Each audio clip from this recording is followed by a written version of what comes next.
સુરત ધાસ્તીપુરા વરિયાવી બજાર વિસ્તાર નજીક એક 4 વર્ષની બાળકી પર બપોરે શ્વાને હુમલો કર્યો છે. બાળકી ઘરની નજીક અન્ય બાળકો સાથે રમતી હતી ત્યારે આ ઘટના ઘટી હતી.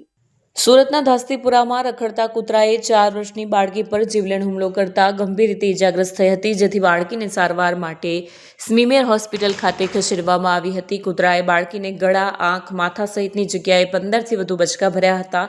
બાળકીની ચીસો સાંભળીને લોકો દોડી આવ્યા હતા અને બાળકીને બચાવી હતી.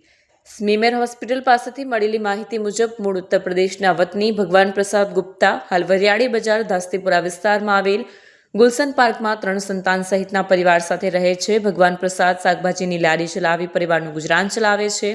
કાવ્યાને ક્યાં અને કેટલી ઈજાઓ થઈ છે? કૂતરાએ હુમલો કરતા કાવ્યાને ખૂબ જ ગંભીર ઈજાઓ પહોંચી છે, જેમાં કાવ્યાને માથામાં, ગળાના ભાગે, આંખના, કપાળના તેમજ પગના ભાગે ઈજા થઈ છે.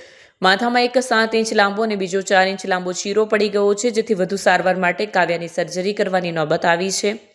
હાલમાં ઈજાઓમાંથી સારી થવા માટે કાવ્યાને અંદાજે 1.5 થી 2 મહિના અથવા તેનાથી વધુનો સમય લાગી શકે છે.